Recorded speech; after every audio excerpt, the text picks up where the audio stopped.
ముస్తాబాద్ మండల కేంద్రంలో మేడే కరపత్ర ఆవిష్కరణ కార్యక్రమాన్ని సిఐటియు నేతల ఆధ్వర్యంలో ఆవిష్కరించారు.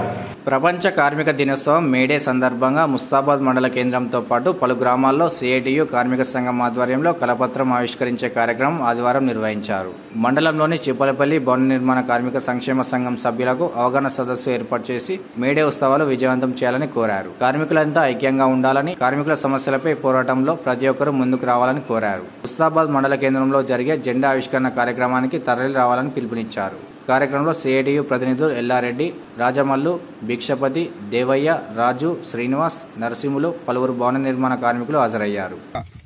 వచ్చిన నాయకులందరికీ హృదయపూర్వక ధన్యవాదాలు తెలుపుతూ ఈరోజు చిప్పలపల్లి గ్రామంలో భవన నిర్మాణ సంక్షేమ సంఘం సభ్యులందరికీ అవగాహన సదస్సు చేయడం జరిగింది.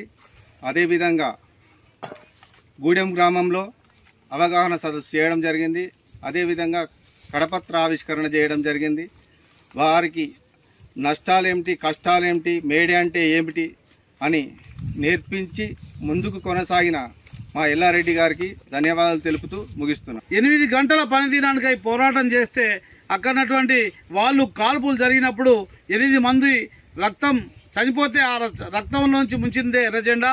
అప్పటి నుంచి ప్రపంచవ్యాప్తంగా అందరు కూడా 8 గంటల పనిదినం, 8 గంటలు పనిచేసేటువంటి హక్కు వచ్చింది. ఆ హక్కు వచ్చింది కాబట్టి అందరూ పండుగ చేసుకుంటున్నాం. కార్మికులకు ఏంటంటే ఇప్పుడు కూడా మన సుతార్ కార్మికులు పొద్దుగాల 10 గంటలకు 9 గంటలకు అడవిదికి వస్తారు, ఇంటికి పోతారు, సాయంత్రం 5 గంటలకే దిగుతారు. అంటే 8 గంటల పని అవుతుంది అక్కడ. మిగతా 8 గంటలు ఏంటంటే ఇంటికి వచ్చి పిల్లలతో గడిపి ఒక 8 గంటలు నిద్రపోతారు, ఒక 8 గంటలు పిల్లలతో గడుపుతారు. ఇంకో వాళ్ళు తెలియజేస్తూ మీరు ఎందుకంటే ఒక్కరు ఈ తెలివి అందరు నేర్చుకొని ఊళ్ళో అందరికీ అన్ని పని ఉన్న వాళ్ళందరూ కూడా చెప్పేస్తే కార్మిక వర్గం ఒకటి కావాలి. కార్మికులు అందరం ఒక కార్మికులు కాదు, హమాలీలము, ప్రతి రైతులు, అంగన్వాడీ, అన్ని పనులు ఏకం కావాలి. కాబట్టి అందరిని ఏకం చేసే ఉద్దేశంగా మేము రావడం జరిగింది మిత్రులారా.